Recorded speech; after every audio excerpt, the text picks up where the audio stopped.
Isn't it a pleasant holiday? Oh, turkey's in the oven, it's peaceful and quiet. Yes! 300 points, my best score yet. There's a great, big, beautiful tomorrow, shining at the end of every day. He wrote, now is the time, now is the best time, now is the best time of your life. And so we wrote that song, and they loved that. Whew. Hottest summer we've had in years. Well, we've progressed a long way since the turn of the century 20 years ago. But no one realized then that this would be the age of electricity. Well, it sounds pretty good. In fact, that's just the right spirit. WDW Radio, your information station. Hello and welcome to the WDW Radio Show, your Walt Disney World information station. I am your host, Lou Mongello, and this is show number 136 for the week of September 13th, 2009. Thank you for tuning in once again. Now, while I certainly believe that there's a great, big, beautiful tomorrow, I also subscribe to the fact that now is the time, now is the best time. And for that reason, this week, we're going to take a detailed look at a classic attraction, Walt Disney's Carousel of Progress. In this DSI Disney Scene Investigation, we will look at its history, evolution, present and future, as well as its significance beyond the Walt Disney World theme park. I'll play more of your voicemails at the end of the show, so sit back, relax, and enjoy this week's episode of the WDW Radio Show.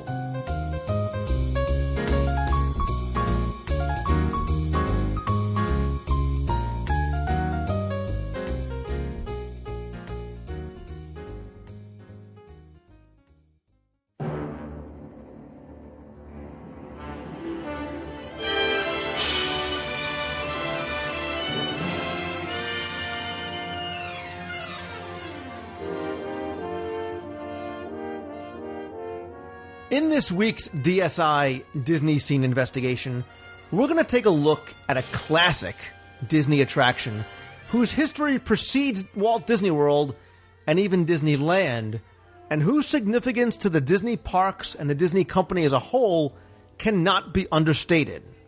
Because the Carousel of Progress was important, as its namesake represented not just the show inside, but really the carousel of progress in technology that Disney and his Imagineers went through during its history. And joining me this week to take a close look at this very important attraction is a man who goes round and round without really getting anywhere, but on this one, at every turn, we will be making progress, and that is Craig Wheeler. Craig, welcome back. Thanks for having me, Lou. It's great to be here. It's great to have you back, and, I was saying this to you offline as I was thinking about this segment and getting ready for it, and one that I've wanted to do for a long time. A slight caveat before we get started is this one, I think, is going to be somewhat difficult to really give its due and to properly cover in a single segment, because I think we could even talk about the carousel at the World's Fair alone as a single segment and still, go an hour and a half, as we probably will.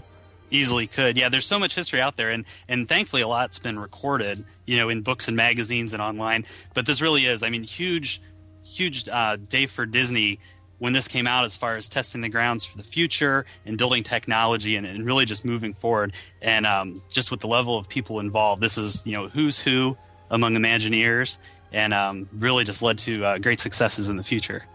Absolutely. And as we talk about the carousel's future and the rumors and what may be coming, people talk about the carousel and wonder if it's going to go away and I don't think a lot of people realize, like I said during the introduction, its importance and its significance on so many levels. And we'll talk about those, everything from Walt Disney's hand in it and the level of sponsorships and audio animatronics and the voice talent. It really, there's so many deep, detailed layers to this attraction, which makes it so very important. Right, and the roots of it actually go back into the 1950s. So we look back in 1958, and GE and Disney were going to partner on a new kind of little subland that was going to be at the end of Main Street called Edison Square at Disneyland. And the whole idea of this was, let's show how Thomas Edison's incandescent light spurred growth and development in the United States. Disney liked it because they were working on these little things called audio animatronics, and they viewed this as a good opportunity to get some money in to help with that development. And GE saw it as a way to really push their products. Right, and like everything at WDI, or at that point, what would become WED Enterprises, no good idea dies. And fortunately, unfortunately, Edison Square and all the very cool things, actually, they had planned for that, they call sort of a little land behind, by where like the Plaza Inn is, we end up getting the Carousel of Progress, and GE and Disney work together, a little more than a decade later as they start prepping for the World's Fair. The Edison Square actually would have been a lot like what we ended up getting Carousel of Progress, which main difference was it was going to be a walkthrough, but it really was going to show 1898 to 1918, 1958, and then sometime in the future, how has this idea of electricity, starting with the light bulb, how has this really grown and developed for man, from ice boxes and stoves, through refrigerators, and then the newest GE appliances in the 50s, and then what future life was going to look like. And then, of course, the promotional area at the end where GE was going to try to sell their latest and greatest. Right, and correct me if I'm wrong, was the original Edison Square design, that was going to be a walk-through attraction as the people would walk from theater to theater, as opposed to the rotating theater that we have now? That's right. The street would have been kind of like a dead end, and you would have entered, I think, on the right, and then you would have walked into a little pre-show area that had kind of dioramas that were depicting Edison's workshop, and then you would walk in through the four theaters, very much the way the Carousel Theater would transport you to the different theaters in the future. And then it was the progression through time the same way, and how has this technology changed man? Exactly. And like you said, very much obviously that similar concept and theme carries over to what we're going to have at the World's Fair in New York in 1964 and 65, which is Progress Land. And let's talk a little bit about how Disney and General Electric come together, because they are not the only company that Disney decides to start partnering with to create attractions for the fair. The fair, actually, this was the 300th anniversary of New York City, and New York actually went through a little bit of trouble to get the fair there. But they ultimately got it, and they had this big theme of peace and understanding, and they wanted to show how this is a quote here, man's achievement on a shrinking globe in an expanding universe. So, you look at the different things they were in, so working with Pepsi on Small World, well, that's very much, showing the shrinking globe. And Progress Land shows how, we're expanding the universe through, technology can take us into the future.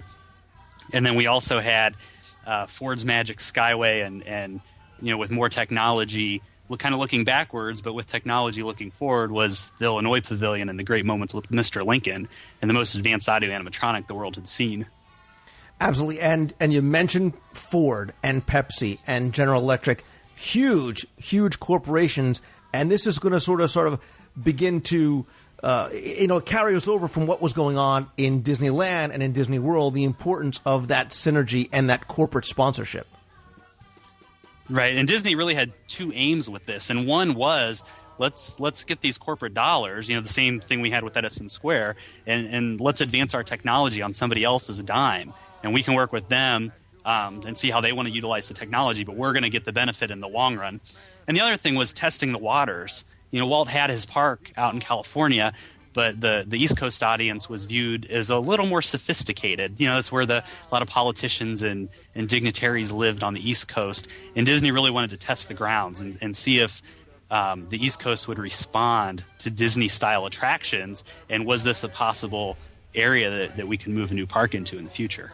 Right, and as much as Walt was a very, very hands-on head of the company and very much involved in the creation of these attractions, I think Progress Land was different in that it very much was Walt's idea, and he very much had a vested interest and immersion into this project. He wanted to, like you said, showcase that progress in technology, still with making sure that the focus was, like in Disneyland and Walt Disney World, on the family first and foremost. And I've heard and I've seen interviews with a lot of the Imagineers who talked about how very deeply Walt was into it personally, wanted to make sure that the characters reflected certain values and attitudes. And I remember John Hench talking about that when they were talking and they were sort of laying out the Cousin Orville scene, he goes and visits where they're building the set, and Walt Disney jumps into the tub, and they turn the tub around, and he's like, okay, what would Cousin Orville do if we were here? And he took off his shoes, and he wiggled his toes. I mean, he got into it that deeply, as opposed to just pointing the finger and saying, yeah, do this, do that. He very much was truly hands and feet a part of the creation of this attraction. Yeah, he was visiting the sets almost daily, looking to see the progress they were making. The approval for all the dialogue had to go through him. Looking at the values that he had, it was the very Midwestern values that he held, and he wanted that reflected in the dialogue. So he wanted to cast actors that had that Midwestern drawl. And then all the little bits of business, as they called them, Walt very much got into them, like the Cousin Orville, and the idea of he felt they needed a weenie, and that's where the dog came from. So the idea of the dog was this continuity element between every stage that people could get in and they could see the dog and want to see more of it. Right. I actually read a little bit of trivia here. There's this book called the Walt Disney World Trivia Book, Volume 2. And I read in there actually that in some of the different versions, as we go through history here, the dog actually goes from white to light brown to dark brown. Have you heard of that book? Now, if that fact is true, I'm a huge fan of that book. And if not, I'm sure it was a typographical error or some sort of problem with the printer, publisher, editor somewhere along the way. But I believe that to be true. So, but then again, I'm biased. But yeah, and great point about the dog sort of bring the continuity between all the scenes. The script was written by Marty Sklar, but when you talk about the figures and the characters, this was a very important attraction because of the use and the leaps forward that were taking place as far as audio animatronics. You didn't have just a single figure. You had scenes of a family being put together and how they were being programmed. And there's this obviously very famous video of Walt when he's pitching this and he's showing this off to GE through the use of a video. And he's sitting there and you see Wathel Rogers in the harness sort of acting out the movements and the gestures of the father in one of the scenes. Yeah, classic scene. And if anybody has the Disney Treasures, the Disneyland tin set, that's actually on there. There's a feature that was called Disneyland Visits the 1964 World's Fair, and it was actually an episode of the Wonderful World of Color. And you can see that scene on there. And it's interesting looking at that because Walt makes it look so easy. I mean, he's really just trying to show, hey, look at this magic we're making, when behind the scenes they had this contraption that they could use to move the animatronics. And they also had what you've seen in some of the newer videos where you've got this control board with lots of knobs, and they're using the knobs to move the characters. And that was done for a lot of the fine-tuning. But the stories of the audio animatronics and the learning curve they went through of getting all these various tracks to sync up and then mixing multiple tracks onto a tape and then all the tapes having to run in sequence to get this whole show to work. Everything from the dialogue to characters' movements to the scenes where like the refrigerator opens, all of that had to be perfectly synchronized. And it was really a big chore that even a couple days before they were previewing this for GE executives, they were running reel tapes back and forth to audio mixing centers, to a radio studio in New York to try to get this all right and hammered down at the last minute. Yeah, and like what is the hallmark, I think, for every great Disney attraction? It was truly, again, a collaborative effort between legends now of Disney Imagineering. You've got the characters being sculpted by Blaine Gibson, the script by Marty Sklar. You've got some great voice talents even from outside the company coming in. You have Harriet Burns, and one thing Disney does, and they've always done, is create incredibly detailed and intricate concept models, scale models of these attractions. And she created the one to really kind of sell this idea for General Electric. And they said that when they saw it, they said, if you can make this in this kind of detail in a full-blown attraction, then we're on board. So many others, obviously the building itself, the ride system, and remember, this is a ride, it's not just a show because you are moving, was designed by Walt and Beckett, associate, actually came from an early, like everything else, recycled from an early concept back in the 50s for a General Motors dinosaur exhibit that they never used. This idea of the use of a moving theater and steel rails and wheels that they actually took from railroad equipment. Again, all these things, all these people had to come together to make this work. Even the Sherman brothers, who, Richard Sherman talks about how he was doing his own thing. They were working on movies, and this project that was being done and all these things being done for the World's Fair, they were nice, but they really weren't having much of an impact on it until Walt says, well, come on, we need you to write us stop what you're doing. You have to write us a song for the Progress Land attraction. Yeah, he actually described it more of troubleshooting. They got pulled in kind of late. The script was done. The timing was all done. And they had very short windows. You have to write this bit of song that can be played in 14 and a half seconds, and you have to be able to put it in the 20s and 40s and 60s styles. Plus, we need to be able to orchestrate it, to use it as background music. They really had a challenge. Plus, they had to sell this idea of Progress and try to sell GE without actually making it a real commercial where they were mentioning the product.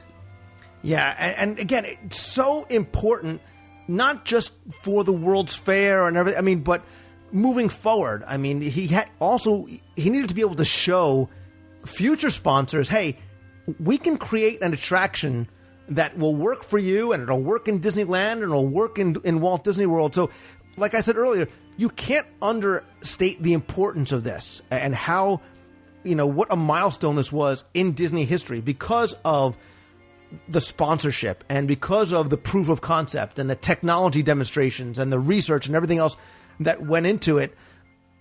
Again, Carousel of Progress, very much, one of those things that you need to look back on as a turning point for not just the Disney theme parks, but I think that what sort of the Disney company as a whole. And I think that's where we get the idea of Walt putting all this time into it. He recognized the importance of this as far as technology, sponsorship, testing out that East Coast audience. And you get people like Joe Fowler and Marty Sklar were saying they saw more of Walt in this attraction than anything else, that it's this living legacy. And as we look at later on at refurbishments and renaming it to Walt Disney's Carousel of Progress, that's a reflection of Walt's involvement and how important this was to him. Absolutely. And I think one of the things I like about the current incarnation, much like the Tiki Room in Disneyland, is that it is Walt Disney's Carousel of Progress. And again, we'll talk about that later, sort of moving forward, what may or may not happen to it. And Craig, when we talk about this attraction and Walt's hand in it, and again, it was not just about an attraction for him, it was very much about the people that were involved. And that doesn't necessarily mean just the voice actors and the Imagineers. Yeah, the animatronics got a little bit of play here. Walt had what I think was a genius marketing move. Couldn't do it today, but he actually bought a plane ticket for the grandmother animatronic. Now, it was just the bodysuit, but it had, the hair and makeup and the clothing and everything. And he bought her a first-class ticket to ride to New York. And had a representative fly with her, and drew a lot of attention. Some people, saw it and thought this was a real person. And there's stories, after the success of the first flight, they flew her all around the country, and it was really a great publicity stunt for the fair in general and for GE and for Disney. And there were people that would sit next to her on a plane, and they'd get off and they'd wave at her because they sat next to her on the plane and get mad because she didn't wave back. It's like, I sat next to her that whole flight, and now she won't even wave at me in the airport. And again, like you said, simple but brilliant, and so sort of out of the box thinking from a marketing perspective. Right, and it just started as a little joke. It was Walt being silly Walt, but it really proved to be great publicity. And her name was Mrs. G.E. Fair, was the name that they gave her, so that when she got advertised in the newspapers, everybody could see what was going on. That's awesome. And I think that's one of the things one of those stories that doesn't necessarily always carry forward when you think. So next time you see the grandmother, when you go see Carousel of Progress, you can kind of think about that and imagine her sitting next to you on the plane. Trying to get her through security might be tough now. Do you do you have to put her on the belt? Does she have to go through the X-ray on the belt? I think she'd have a hard time getting that far forward. She probably doesn't have good ID. That's true. But let's just quickly talk before we talk about what happened to it when it left the fair, some of the other elements of Progress Land beyond the Carousel of Progress show, and then we'll talk about the show itself, because there was a lot more to this. In this giant dome building that they have, they had something else called the Sky Dome Spectacular. They had, actually, the first thing you do when you got into the pavilion was you would ride the Carousel of Progress, and the exit theater, rather than we know today exiting out the back, there was actually a speed ramp on the stage. So GE now had shown you the pass that they've made, and now they're transporting you to the future. So you're going to go up on stage, you're going to go up into the speed ramp, and you're heading towards this Sky Dome Spectacular show. And on the way, you're going to go through the Galaxy of Science and Engineering, or it's also referred to as the Corridor of Mirrors. And as you're walking through here, they had set up several screens where they were projecting pictures of GE employees working on new technologies and different scientists and researchers finding new innovations. And it was really a way that GE wanted to show their shareholders, this is what we're working on. You guys have something to be proud of. But it really set up, this, we've shown you the past, and now we're taking you to the future. And so this Galaxy of Science and Engineering really did provide this segue into, now we're moving to the future. Let's show you where research is taking us.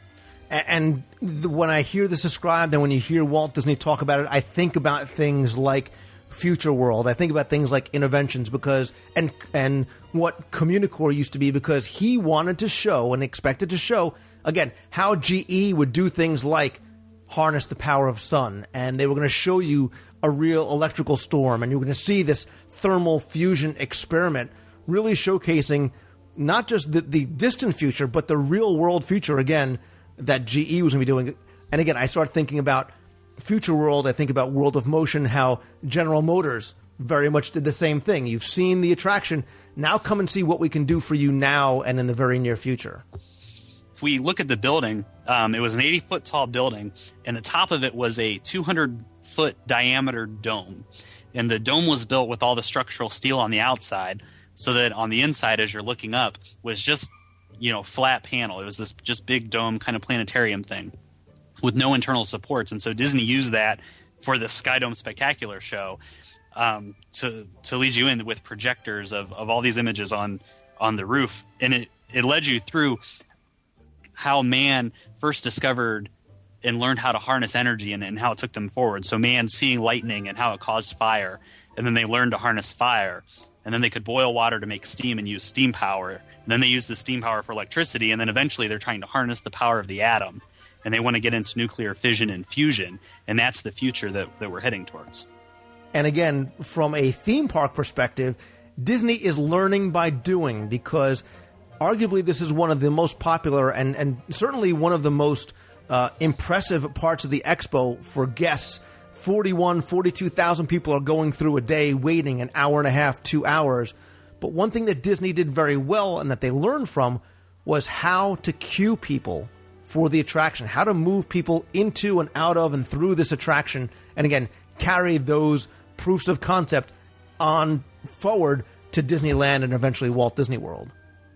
Right, this had a very high capacity, about 4,000 people per hour could move through the pavilion, which is just huge compared to a lot of the things that are displayed today. So you had 2 6-month seasons the fair was open, and in 1964 about 7.5 million people visited this pavilion, and about 8.2 million in 1965. So I mean, they're really pushing the people through. Those are 6-month numbers. Exactly. And again, huge benefits not just to Disney but for General Electric. Again, this is sort of their year-long showroom for their technology, with an incredibly captive audience that is now being entertained while they're learning about their products and technology. Remember, GE, very new company at this time. This is not the GE that we know today. That's this monstrosity of a corporation that extends its reach so far. This is very much introducing people to General Electric as well. Right, and their motto at the time was progress is our most important product. And so they were really trying to show that. So we've seen, where we've been and we've seen where we're going through the Sky Dome. And so the next part then is this nuclear fusion generator that they've got on display. Right. Yeah, I mean, amazing sort of, you don't think of GE and nuclear fusion here in 2009, but that's where they were thinking. That's where they were going with it.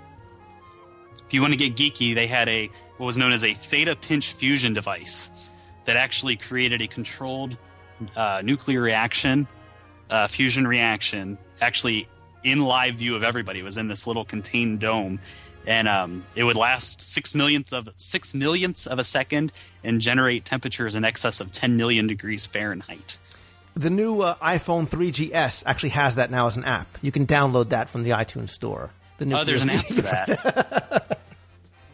So, but let's talk about the carousel itself and where it went from there. And then I want to talk about the show specifically, because when the World's Fair closed in 1965, obviously now Disney has this attraction that they can do something with, and they bring it over to Disneyland in July of 1967 as part of their sort of quote-unquote new Tomorrowland. Right, they brought it over. Very minor updates through the whole thing. They refreshed the final act a little bit and changed the voice work just a little bit, but for the most part, it was the same show that everybody got to see at the fair. Absolutely, and they didn't bring over things like the Sky Dome Spectacular. One thing they did bring over was on the second floor. The first floor was the show, again, like you said, very close to the original version.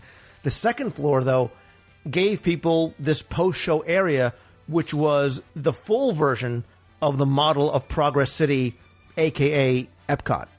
There was a little mention of it in the final scene. You could see it out the back window, and the family would actually mention Progress City. And then after the show, you got to actually go see it. And this was huge, 115 by 60 feet. And it had all sorts of moving pieces in it. There was 20,000 trees and 4,500 structures, 1,400 working streetlights, 2,500 moving vehicles. This was a very big, very intricate model of Walt's vision for Epcot, the Epcot city that was never actually built, and they were calling it Progress City. And again, touching on what we talked about before about the corporate partners bringing this attraction here. They've got GE. It's now GE's Carousel of Progress instead of Progress Land. As part of this new Tomorrowland, GE is not the only big player. You also have Coca-Cola. You've got Goodyear, Monsanto, McDonnell Douglas. Again, I think they see the benefit of what was going on for GE and Ford back at the World's Fair. Right, but eventually GE felt they kind of had outstayed their welcome in Disneyland. Everybody had seen the pavilion that was going to, and they wanted to get on the Walt Disney World train in Florida and find new audience and get their message out to new people. Absolutely. So it closes in 1973 in Disneyland, replaced by America Sings, and moves over to Walt Disney World on January 15th, 1975, so the official grand opening. But here is where there are some relatively minor changes. Remember, the story is going to pretty much remain consistent, although now we have a new finale, and we also have a new theme song. And the theater's now rotating a different direction. Oh, very true. Very true. And we should mention that, too, that what rotates in the theater is the audience. The stages don't rotate. The audience is what rotates around the theater itself. Right, and it originally spun clockwise, and then now moving to Walt Disney World, we spin counterclockwise. Which for some reason almost seems to make more sense. I don't know why it seems to make more sense to move counterclockwise. Maybe just because that's what we're used to. Right. So they got the new song. I got to ask, Lou, are you a Now Is the Time guy, or are you a Great Big Beautiful Tomorrow guy? I hate to answer this question because after talking to Richard Sherman, I know what Great Big Beautiful Tomorrow, I feel sort of means more to him than Now Is the Time. And I understand the message and I understand the meaning. But for many, many years, remember, this opens in 75. I'm 7-ish. That's kind of what I grew up with. I grew up with Now Is the Time. But however, in deference to Mr. Sherman, who wrote both, I'll say Great Big Beautiful Tomorrow. But you will hear me singing Now Is the Time every now and then in my car. I love the Richard Sherman quote where he said, Walt really felt that there was a Great Big Beautiful Tomorrow. So I agree with what you say. I really think that song meant more to him than the new one. And the new song really was an effort from GE. I mean, it was kind of a branding thing. GE was no longer saying progress is our product. They're saying we bring good things to life. They don't want you to wait till tomorrow to go buy their appliances. They want you to buy them today. Now's the time to go buy some GE appliances. Right, and this came directly from the top. It came from, I guess, Jack Welch at the time was probably CEO. He wanted to talk, like you said, about today and now and buying products now, which I think, again, from a personal preference, almost takes away from the meaning of the song as much as Great Big Beautiful Tomorrow, which really came from Walt. Mm-hmm. Yeah, and then we eventually did, during a 1993 refurbishment, got Great Big Beautiful Tomorrow back. And I have to say, that's what I remember. I don't have memories. I grew up in the 80s and took several trips down, but I don't remember the Carousel of Progress from the 80s. I remember it more from my teen years in the 90s. So I always have been a Great Big Beautiful Tomorrow guy. Listen, I love them both. Don't get me wrong, because now it's like people are like, you like Now Is the Time, but again, Great Big Beautiful Tomorrow is the anthem, and I think it always will be the anthem for this attraction. So, a couple other little details about when it came to Walt Disney World. Obviously, remember back at that time, we're using the A, B, C, D, and E coupon books. This was a free attraction. Maybe that's why my dad liked it so much, because we went a lot. It was a free attraction, and it was part of that Tomorrowland expansion that was taking place in the early 70s. And again, GE comes on board with their 10-year contract. Right. So we saw, GE, with having the sponsorship, wanted to keep the ride up to date. So moving it to Walt Disney World, we got a 1970s final scene. And then we got 1981, the finale was updated to the 1980s. So GE was keeping it current until March of 1985 when their sponsorship ends, and they choose not to renew it. Right, and I actually remember vividly when it went down and reopening with all of the GE logos and references being taken away from the inside, from the outside. If you look really carefully, I think one of the old stoves, or there's a couple of appliances that still might have a General Electric marking on it, but for the most part, completely gone as of March 85. Right, they didn't really change the dialogue, though, so there still were kind of references to when Father would make references to, the people that are bringing good things to life. That stayed in, even though GE did not renew their sponsorship. So it was kind of maybe, I don't know if you'd say a little awkward that kept going on with the dialogue. True. But like you said, I think the most significant update takes place in 1993 for a couple of reasons. Number one, it's renamed Walt Disney's Carousel of Progress, which I think is important. I like the fact that they add the video in the outside sort of queue area, talks about the history, educates people about the history of it. And really, I think, Craig, they wanted to kind of bring this back to that original 1964 version as much as possible. That video is absolutely my favorite thing that they did with that refurbishment.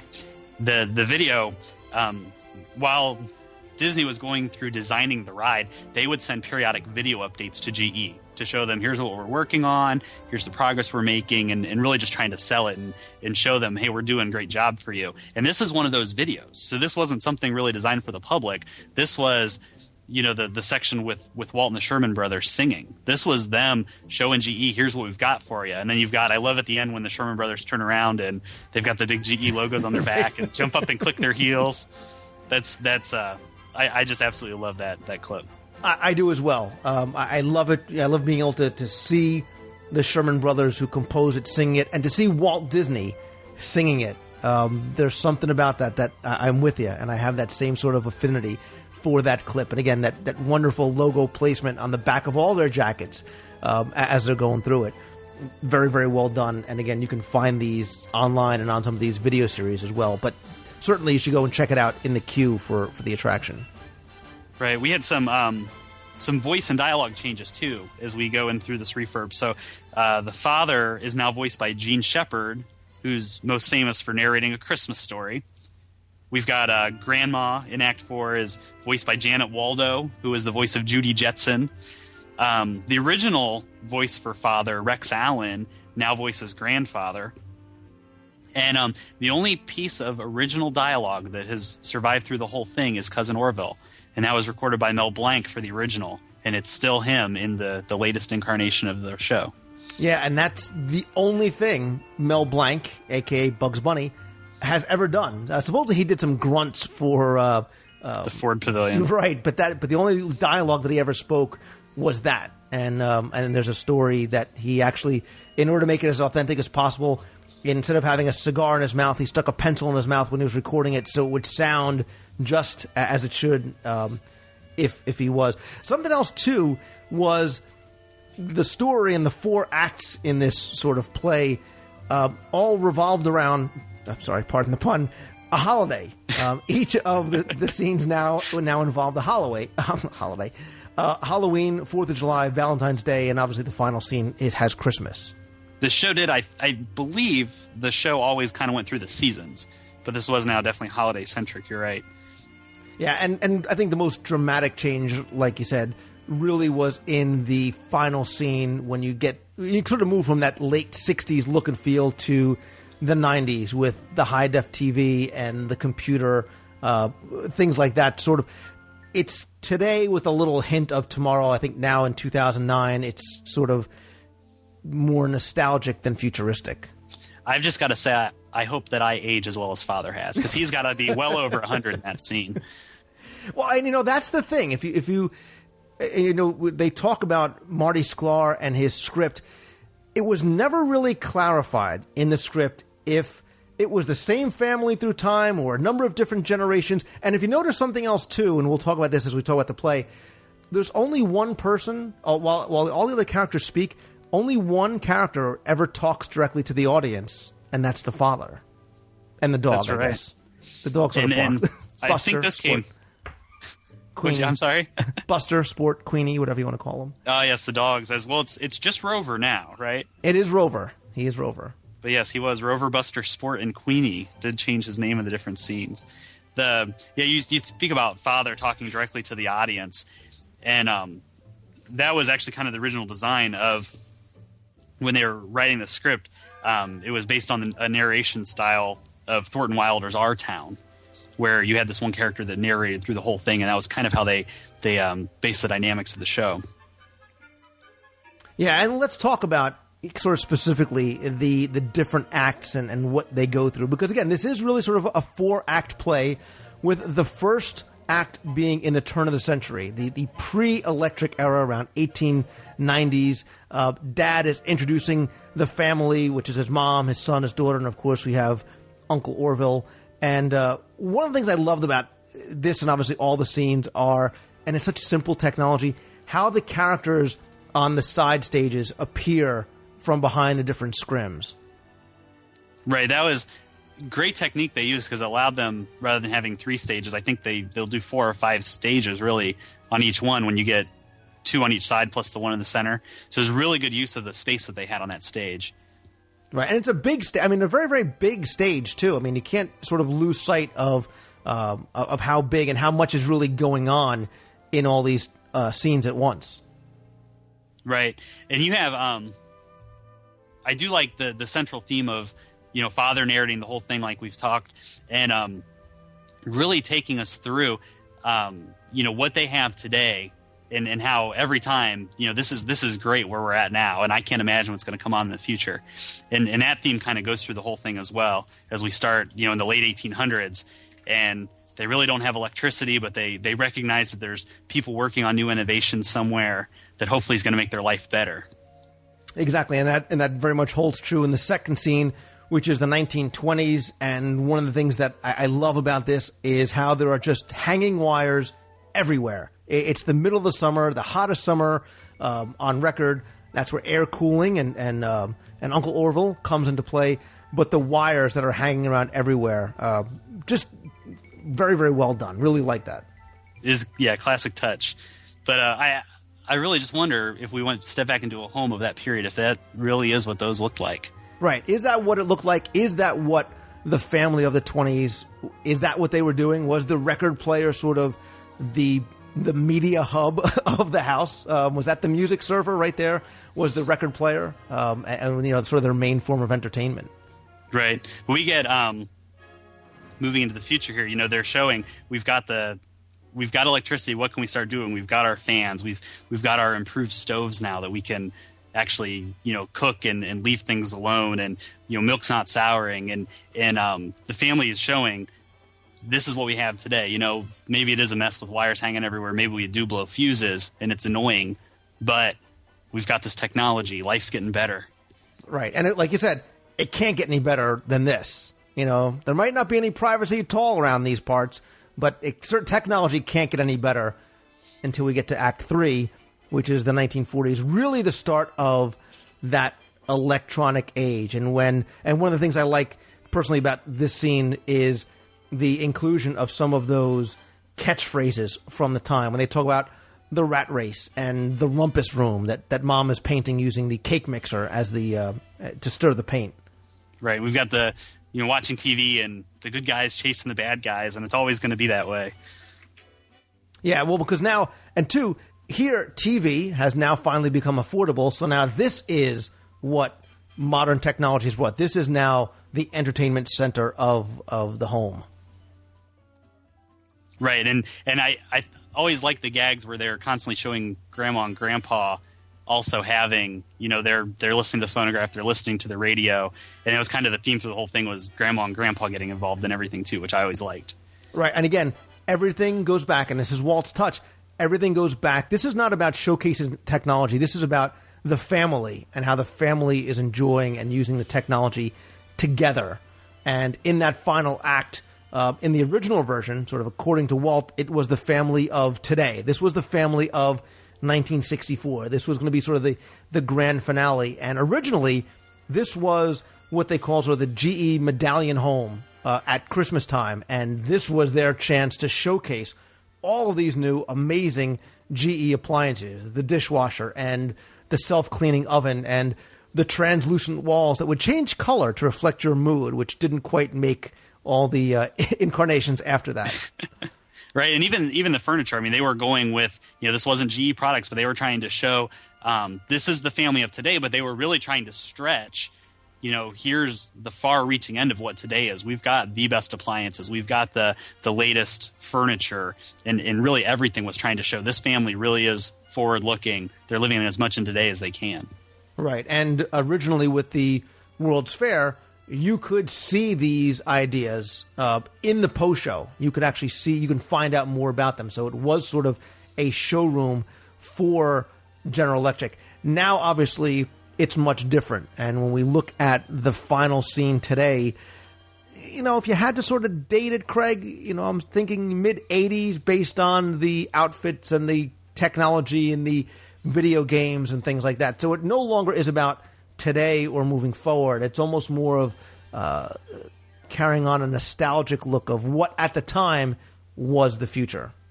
Right, and it's interesting that I think a lot of people clamor for wanting a refurbishment to really update this to 2000s, but it is, if you think about it, fits in very well with Tomorrowland's theme, which is what did the future used to look like, if that makes sense. What did we had in the past? We had this vision of the future, and that's what we're trying to do with Tomorrowland. And that's kind of now where, whether it's by happenstance or not, the carousel fits in. That last scene is back when this was refurbed. What did the future look like? Right, and it wasn't a fictional view, a Jules Verne fictional view of the future. This was what the future was going to bring, and obviously it has. Very early on, I remember the show talking about how they were going to change the way they were watching TV because they were going to be able to start recording TV shows and watch them at their leisure. Then they moved on to things like Laserdisc, obviously not being updated to the technology we have today. But you're right, it's sort of that frozen moment in time as to where the technology was at the time at that cutting edge, but really coming to be reality. I mean, I don't necessarily talk to my stove the same way the father does, but again, that was sort of the vision. Yeah, we still haven't gotten that stove yet. I'm still waiting for that. It's on order from Best Buy. Yeah, I talk to my microwave, and it's usually just to heat up my popcorn, but that's the extent of my cooking. So, very interesting, but always the same message carries forward in that final scene, which is to keep moving forward and don't stand in the way of progress. And again, using the family to show that nobody's standing in the way. We're all sort of adopting these things and enjoying all these things that, whether it was General Electric or whomever it might be, is bringing as the future comes forward. Right. I'd have to believe that if Father were to come into yet another scene, he would probably have an iPhone now. Right. Assuming Apple sponsored the Apple incorporated Carousel of Progress. So, but let's talk about the future and the rumors, because for years there have been rumors about what may be happening to the Carousel of Progress. Remember, at some points over the past couple of decades, it would operate as a seasonal attraction. And people said, wow, seasonal, that's sort of the death knell being sounded right there for the attraction closing down or being refurbed, updated, completely gutted, whatever you might call it. I, Craig, honestly don't think that's going to happen. I hope it does not happen because, first of all, I don't think it's ever going to leave. And there's been long-standing rumors that Walt himself said that it was his favorite attraction. It should never stop playing at a Disney theme park somewhere. But I think it does have too much historical importance. And from a theme park perspective, it is somewhat of a people eater because you can get people into these multiple theaters. And it is easy to update if they want to update that last scene. But I think because of its historical significance, I think it makes it very important, and it probably won't change very, very dramatically if it changes at all. I would have to agree. I think one of the great things is that people that tend to become Imagineers tend to be big Disney fans like us. And I think they recognize the historical significance of this ride. I think they recognize that, so much of Walt was in this, and so many of Walt's original Imagineers and the people that worked on this and legends, literal legends, view this as this is Walt. This is Walt's ideals. This is Walt's views. This was something that Walt poured his heart and soul in, that made such a big contribution to the future of the company, to the future of theme parks as we know today. And I would have to think it'd have to be very hard for some of those people to want to let this attraction go. Now, I have to play devil's advocate and say that certainly the Disney theme parks are a business, and they are not always necessarily run, and business decisions are not made based on emotion solely. Otherwise, we'd probably be still riding 20,000 Leagues Under the Sea and Mr. Toad's Wild Ride and Horizons and all the other things that we sort of clamor for.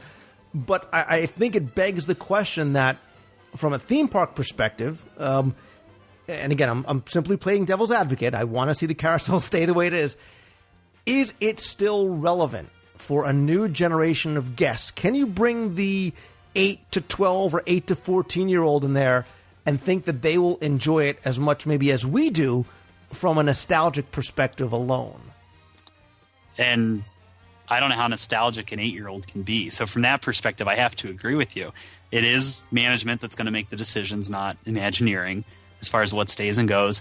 The kids don't have nostalgia for it. They're not necessarily going to understand the historical significance it has. And, as it gets older, it's harder and harder for people to identify with the lifestyle. Think when this came out in the 60s, you would have had people that had lived in the late 1800s that were seeing it and could totally identify with what this family had gone through over the years. And you don't have that today. So from that perspective, I think the average Walt Disney World tourist probably wouldn't go into this and get it the way that we do.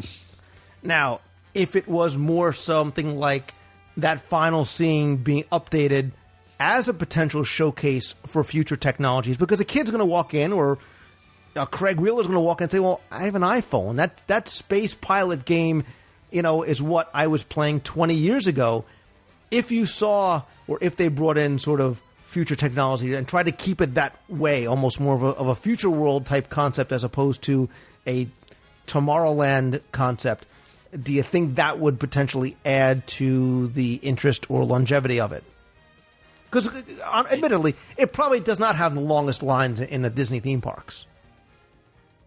No, and even when you go that route, Disneyland, it was after this left, but they turned part of their carousel building into an Interventions.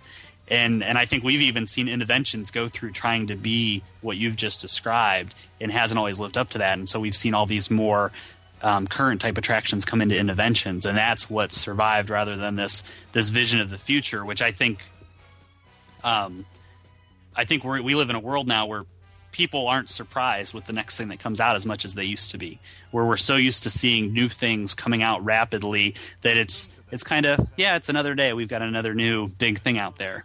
And when this attraction was designed, that wasn't the case.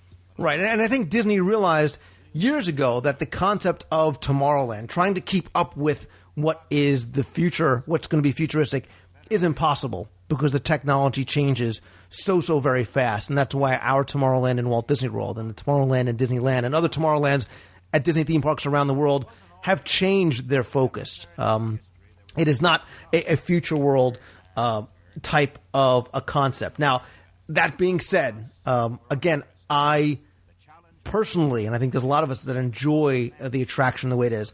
It is, and I hate when people say, "Well, yeah, I love Carousel of Progress because I need a place to go cool off and take a nap," because that's not how it should be appreciated. It is a living tribute, I think, to Walt Disney, and I appreciate it in that regard. I appreciate it for knowing that very much was a huge stepping stone in the technology of audio animatronics and show production for the Disney theme parks. However, the one thing that I would like to see, and if there could be something that if I could change the carousel in one way that I would like to add, is I would love to see the full model of Progress City in its entirety, and something that I could actually go and look at as opposed to trying to get a fleeting glance of on the Wedway People Mover /TTA. Right, that I think does a disservice to what that model was, because it was, I mean, for us, we can geek out and we can say, well, this was what Epcot the city was supposed to be. But if you just look at the model in general and the detail that was put into it, they were painting scenes inside the buildings, even though most people wouldn't have even been able to see that there was something in the building. But that's the detail that Disney goes to when they make this stuff. And it was just this huge diorama of showing what a perfectly planned city could look like. And I agree with you. I think it would be awesome if we could get that somewhere where you weren't trying to, snap a picture at the perfect second just so that you could actually take a minute to really appreciate what was in that model, even in just that portion of the model. Exactly, because there is so much incredible detail, and it's so very animated, and it really, again, sort of reflects Walt's vision for what Epcot the city could have and would have been. Who knows what would have happened if Walt had survived a number of more years. And you're right, especially me with my really bad point-and-shoot camera. I can never get a good picture of it. And as much as I love the TTA, the view that you get of just that section of it is really not enough for all of us to appreciate. So we don't have, unlike the earlier incarnations of Carousel of Progress, we don't really have any sort of a post-show. I would love to see that as some sort of a post-show for Carousel of Progress if I could have my wish. And I want to actually put the question out there to the listeners as to their impressions of Carousel of Progress. What do they think should happen to it? What do they like about it? What do they don't like about it? Are you a great, big, beautiful tomorrow guy? Are you a now is the time guy? What are your feelings on the Carousel of Progress? Because I think they probably span a great many different feelings and emotions, from those of us who are very nostalgic to those who maybe say, well, you know what? I don't really get it, or I'd like to see it update, or I'd like to see this kind of change to it. But hopefully everybody feels the same way, and that it should remain. And Craig, I hope you do as well. Oh, I definitely do. Good. You will be back. I think Craig will be back on the show for a future segment.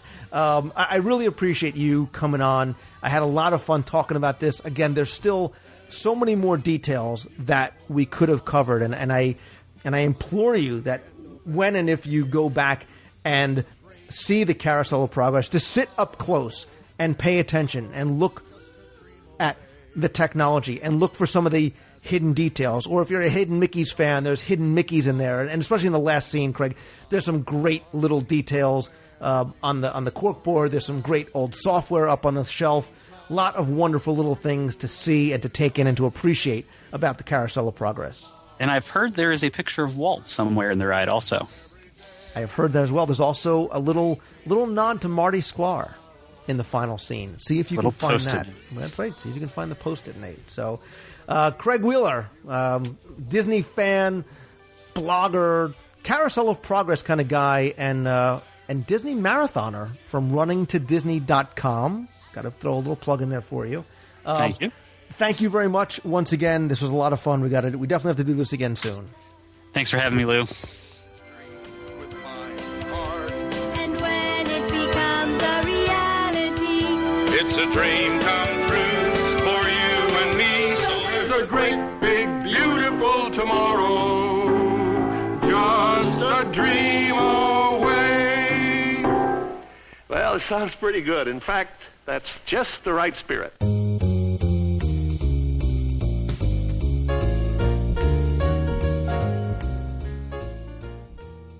That's all the time we have this week. I hope you enjoyed the show and our look at Walt Disney's Carousel of Progress. Thanks to Craig Wheeler for joining me this week. His website can be found at runningtodisney.com.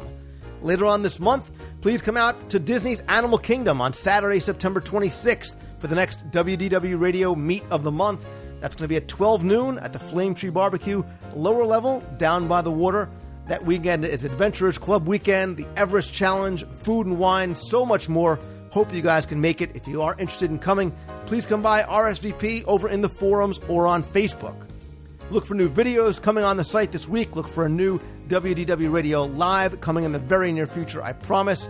Come over, friend me up on Facebook, join the WDW Radio Show fan page, and please follow me over on Twitter. That's twitter.com/Lou Mongello.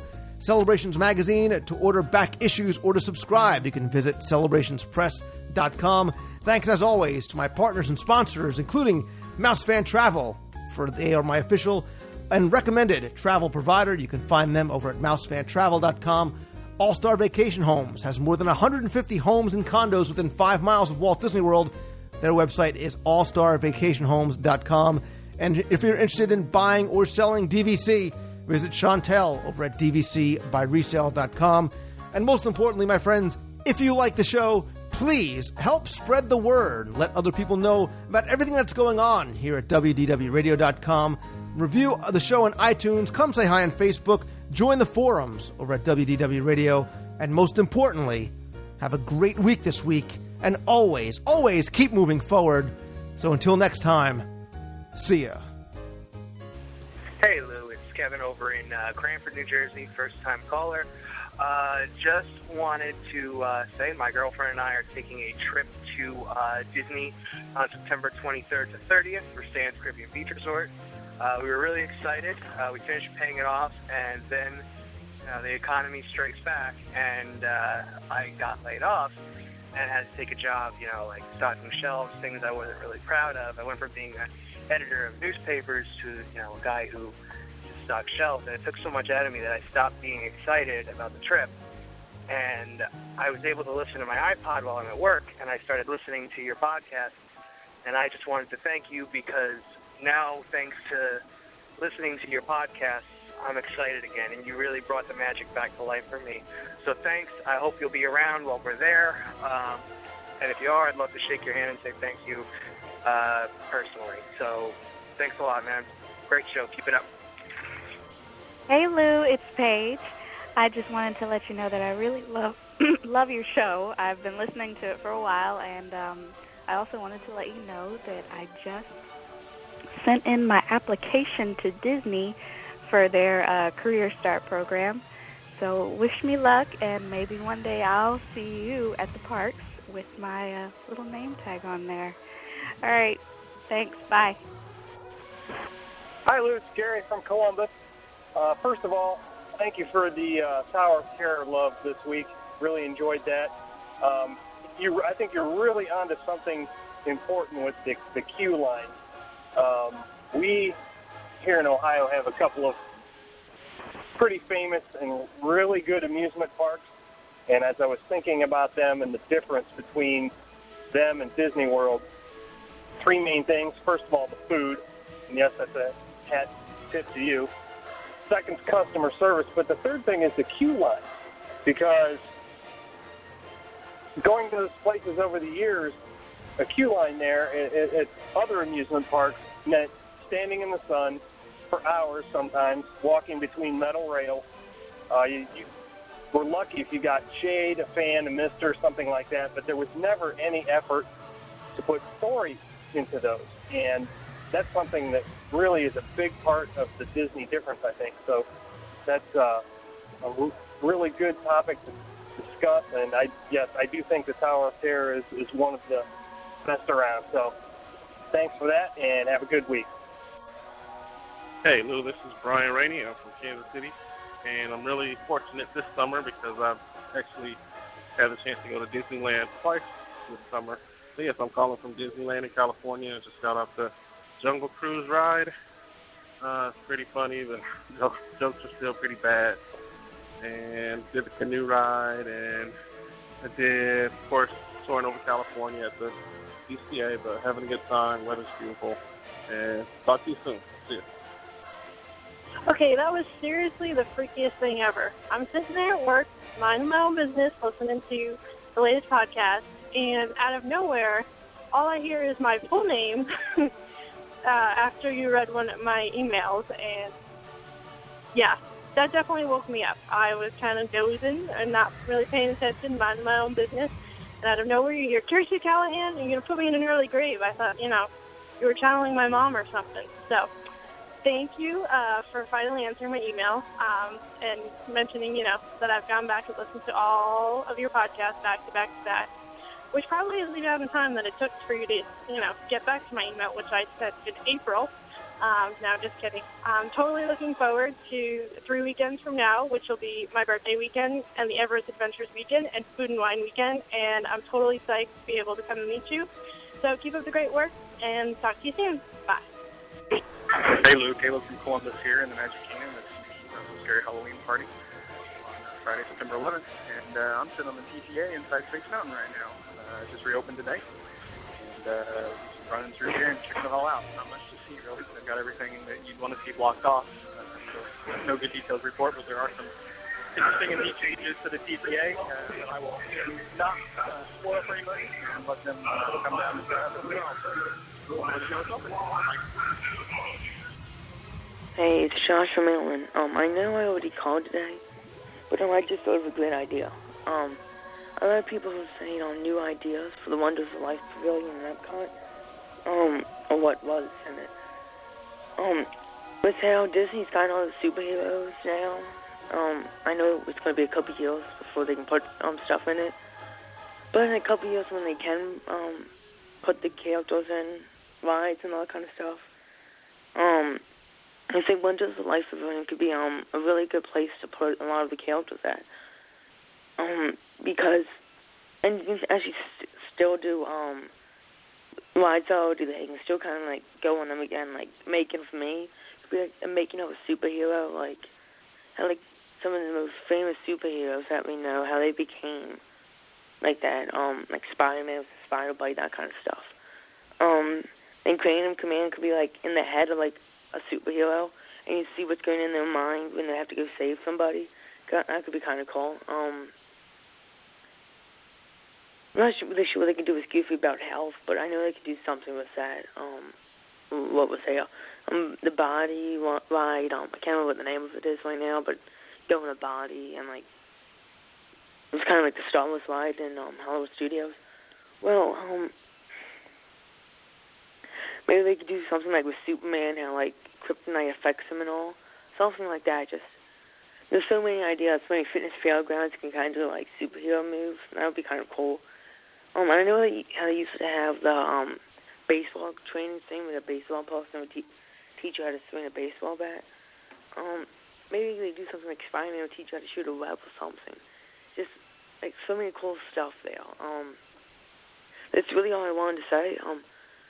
I think that's a great idea, and that's all I want to say, and see ya!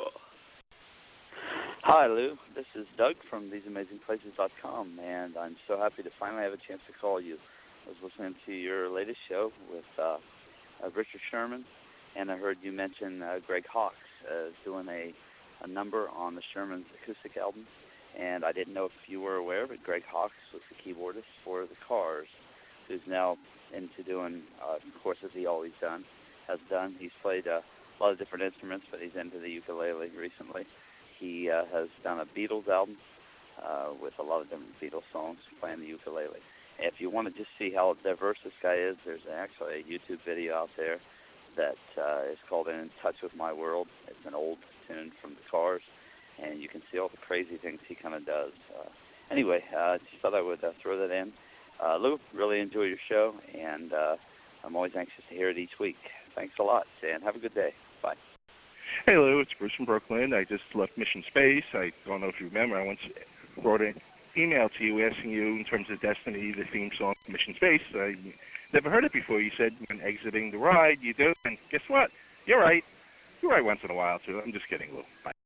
What up, Lou? It's Gavin from Sacramento. And like the last show you did on cues, but I feel like the left coast has got to be represented a little bit here, because we've got the Indiana Jones ride. You guys don't have that. Disneyland has the Indiana Jones ride that, in my opinion, is one of the top 3 queues in all the parks, included in all of the Disney World parks as well. It's the bomb. They have so many details in there and so many different rooms that you walk through.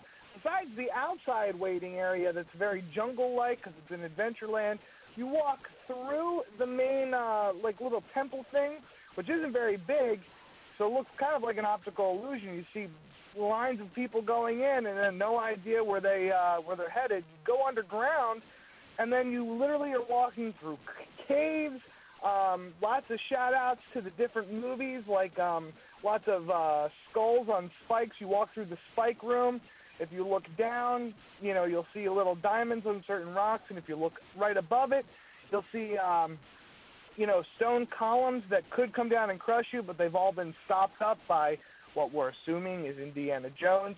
It's basically one of the coolest queues I've ever seen in any of the parks. So that has to be represented somewhere on this, even though you guys handle Disney World stuff.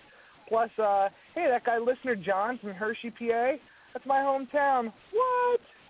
Good looking out, Chocolate Town. See you, Lou. Hey, Lou, this is Eric, your friendly neighborhood Tomorrowland cast member. I am actually riding the TTA right now, and it is amazing. We just opened it back up today. This is the 11th, and hopefully it's staying open for a while more. We love it here. This is my first time on the ride, and we hope you check it out on your next vacation down, Lou. All right, well, have a great one, and we'll see you in tomorrow. Bye. Hi, Lou. This is Brian from Hershey, Pennsylvania. I'm calling in to respond about the most favorite queue. And for me, my absolute most favorite queue, regardless of whether it's by monorail, bus, or boat, is traveling to the entrance from Magic Kingdom. And as you turn the corners or go through the boatways, etc., and you start to see the Magic Kingdom appear before you, it's that whole thing of getting off the boat, the bus, the monorail, walking through security, going up into the ticket booth, going under the underpass, coming into Main Street, and just breathing a huge sigh of relief of, yes, here I am again. So that's my number one queue in all of Disney World. Hi, Lou. This is Nicole here in Lakewood, Colorado. Just finished up your top queues with Tim and wanted to throw in my 2 cents. I absolutely have to give my vote to the Tower of Terror. Last year at the Tower of Terror race, I had the pleasure of going with Matt Hochberg and hanging out with some friends there while down at the Mouse Guest Experience. We got to walk through the queue totally alone. And to see all of those different details and have Matt Hochberg point out all the wonderful references to not only the ride and the engineers and the dates and the different shows that it referenced back to from the Twilight Zone. That queue just sets up the mood like nothing else. I love Everest for the story and the background and the history. It's the science geek in me. But I think Tower of Terror, nothing gets my heart pounding and ready for that drop quite like that ride. Thanks for the show, Lou. Appreciate all your hard work. Have a great day. Bye-bye. Hey, Lou. This is Steve. This is Lou's Tune on the forums. I'm just calling to let you know that Mickey's Not So Scary Halloween Party on Tuesday, September 29th, a group of friends and myself, my wife included, we are all going to be doing our Haunted Mansion costumes. We dress up pretty much every year in our Haunted Mansion costumes. My wife does the bride with the red beating heart and the candle.